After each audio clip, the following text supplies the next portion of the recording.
Muito bem, estamos de volta com o programa Em Pauta, conversando nesta noite sobre a possível volta dos bingos e esse incentivo aos jogos de azar. E aí estamos conversando sobre esses desafios, não é?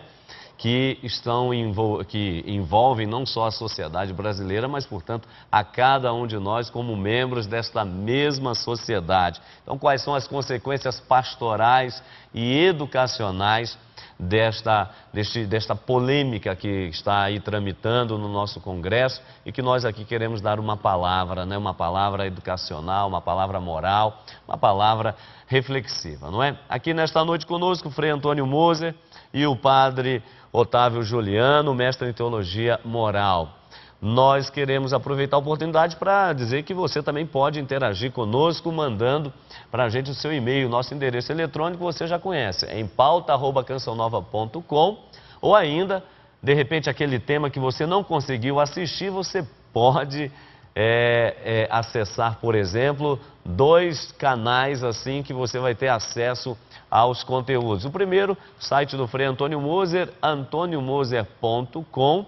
Ali você tem, além das atividades próprias do Frei Antônio Moser, dica de livros, artigos, agenda, você também tem um link para acessar o programa Em Pauta. E claro, no nosso blog, blog.cançãonova.com/bh, blog.cançãonova.com/bh. Ali você tem, numa das categorias, Em Pauta, você acessa ali e aí vai ter acesso ao nosso programa, os temas que debatemos aqui e, por acaso, aquele que você não conseguiu assistir, tá certo? Deixa eu perguntar aqui ao Padre Otávio, porque aqui está uma questão interessante, Padre Otávio, porque verificamos aí, e a própria matéria nos ajudou a entender isso, em 2004 o presidente Lula, né, o ex-presidente Lula, assinou a lei que se proibia, então, fechando os caça-níqueis, né, fechando os bingos, essa proibição dos jogos.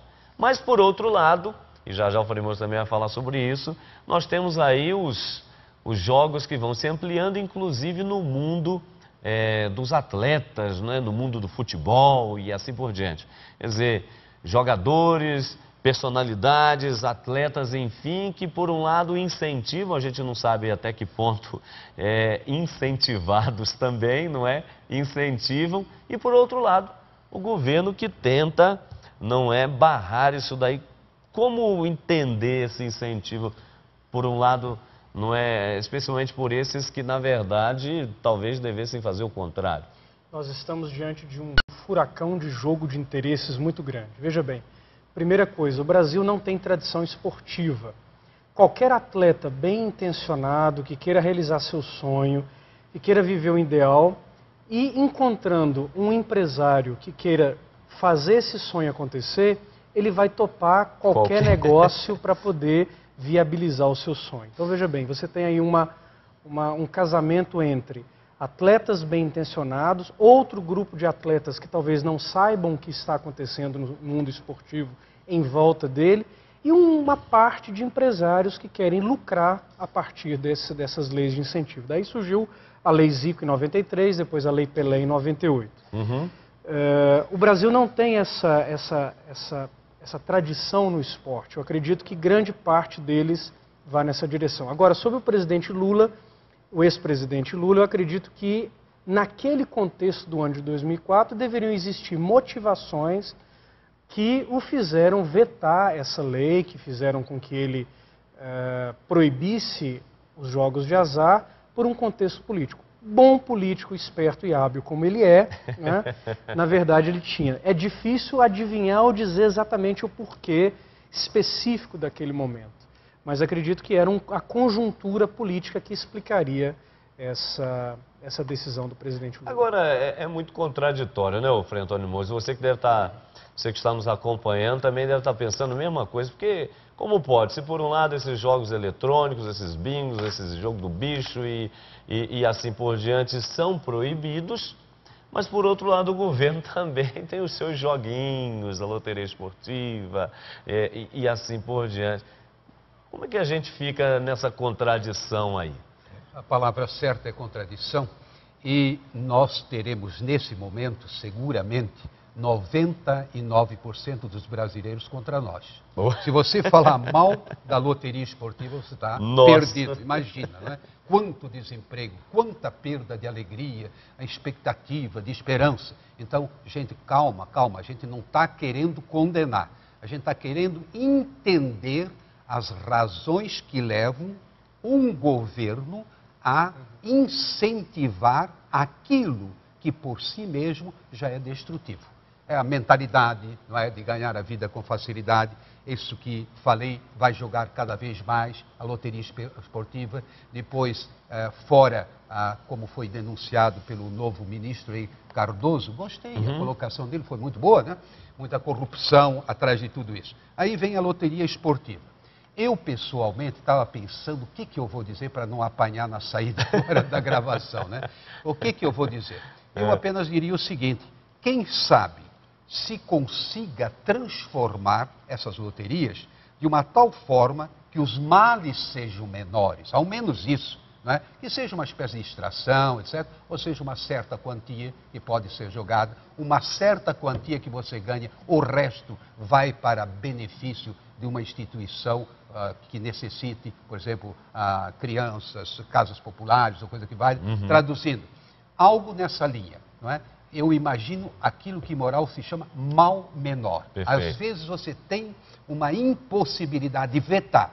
Não adianta que vão fazer por baixo do pano. Então, ao menos canalizar, educar, atenção, não vá nessa ou vá mais devagar. Então, a minha colocação iria por aí, uma espécie assim de bom senso, de prudência na condução desse tipo de loteria esportiva. Então, não seria um veto total, que não vai adiantar mesmo, né? Que eles vão buscar outras formas. Agora, você já falou, jogo do bicho, etc. Aí já entram outros fatores onde não há o que justificar. Aqui, de alguma forma, a gente entende até, não é, uma digamos, loteria esportiva. Tá certo. Nós vamos aproveitar isso daí, Frei, para ir também até as ruas e perguntar à nossa população, não é, já que, querendo ou não, os jogos fazem parte aí do nosso cotidiano, mas nós fizemos aí uma pergunta curiosa: quais seriam então os mais comuns? E aí perguntamos para as pessoas, não é? Qual é o tipo de jogo mais comum que você faz? Vamos ver a resposta.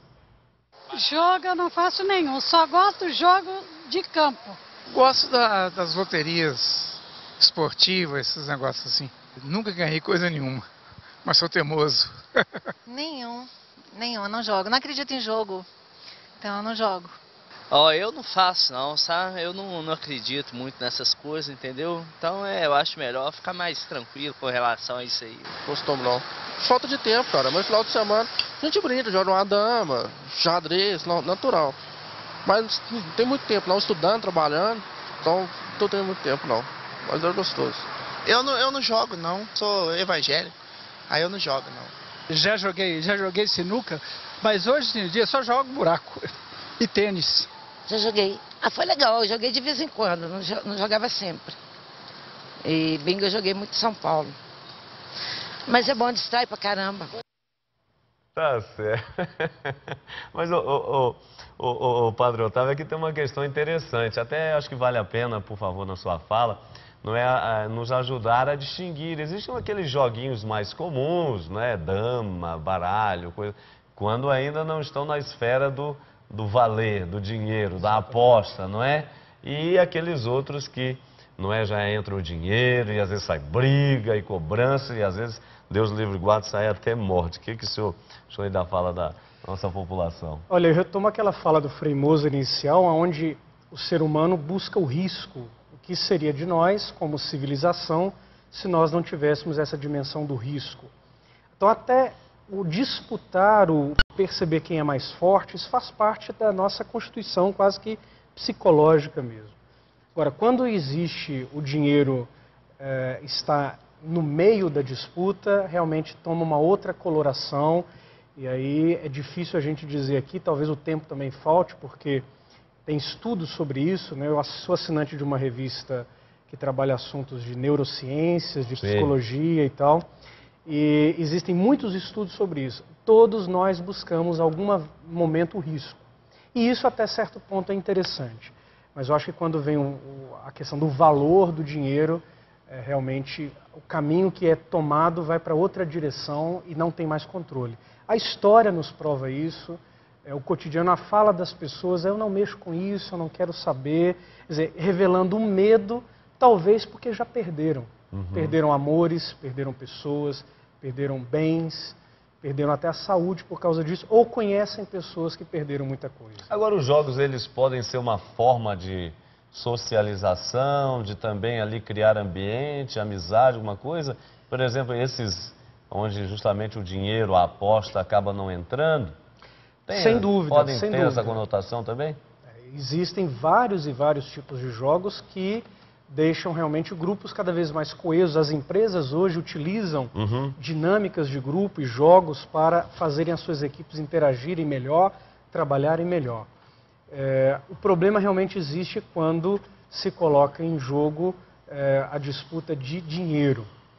Mas tem os outros argumentos que talvez seria bom a gente voltar, que é a questão da arrecadação de impostos e a questão dos empregos, que eu acho que nós precisamos ajudar as pessoas que assistem nosso programa a, não digo derrubarem, mas questionarem com mais profundidade esses argumentos. Veja bem, arrecadação de impostos.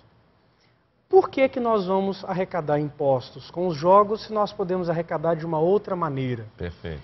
E veja bem, duas pessoas muito importantes na minha vida me ajudaram a perceber o valor, e hoje a doutrina social da igreja diz isso claramente nos seus documentos. Só se deve gerar riqueza a partir da produção de alguma coisa. Certo. Dinheiro que gera dinheiro é uma anomalia, é algo perverso. Não é?